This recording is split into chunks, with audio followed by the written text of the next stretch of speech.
There's an old story about a dragon who was defeated by an angel of God in a battle. As punishment, the angel placed the dragon on an island surrounded by a lake. The angel cut the dragon's wings so it could not fly in the sky and escape.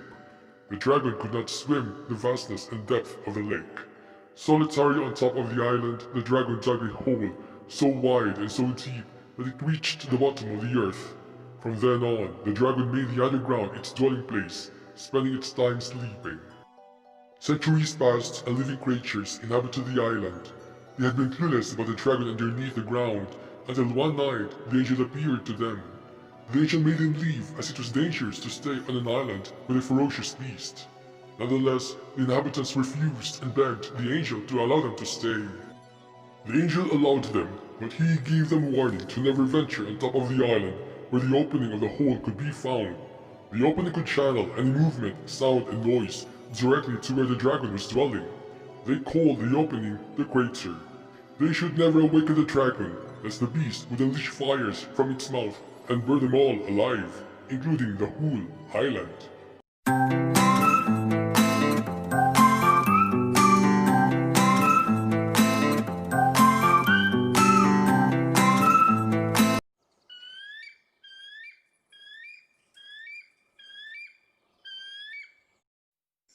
This is Taal, an island in the midst of a great lake.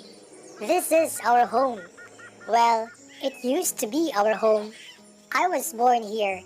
My parents, grandparents, all of my ancestors were born on this island. Taal was a paradise. Different species of plants and animals lived on it. The island was my playground. I remember what happened on that day. It was a Sunday. Father had to visit my grandfather, who was living on the other side of the island. When Father's gone, I asked permission from my mother if I could play with my friends. Mother allowed me to play, but she reminded me to be home before lunchtime. I got surprised when my friends told me that we would be searching where the crater was. They knew that it was forbidden. My parents always told me to never ever go near the crater. However, they simply laughed at me. They called me a coward. They told me that the story about the dragon wasn't true. They didn't believe that the dragon truly existed. I didn't want to be bullied, so I decided to go with them. After all, I too wasn't sure if there was really a dragon underneath the island. We got lost at some point, and I was so worried that I wouldn't make it home for lunch. Mother would surely get upset. We met a pelican along the way, and he advised us that we should go back to the plains.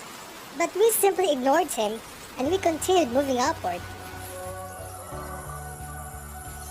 After over an hour of walking, we finally reached the top.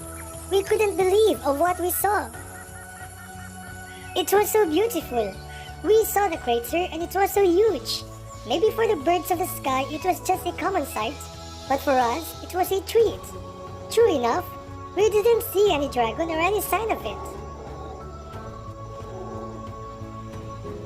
We were so overjoyed that we jumped, galloped, and laughed so hard. We were very noisy and we simply didn't care about anything. Until we felt that the ground was shaking. Earthquake. There was an earthquake. A very strong earthquake. Then thick clouds of smoke billowed out of the crater. We must have awakened the dragon. The pelican flew in the air to warn everybody on the island. Everybody should be prepared for the coming of the dragon.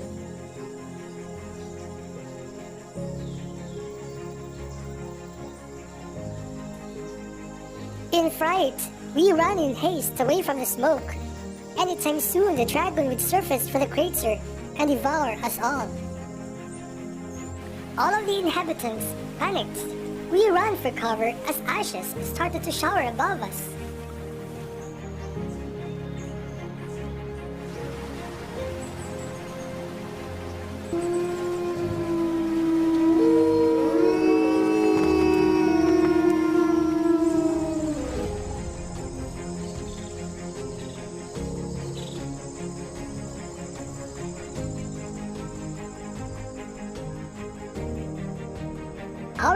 parents must surely be in panic, looking everywhere for the three of us.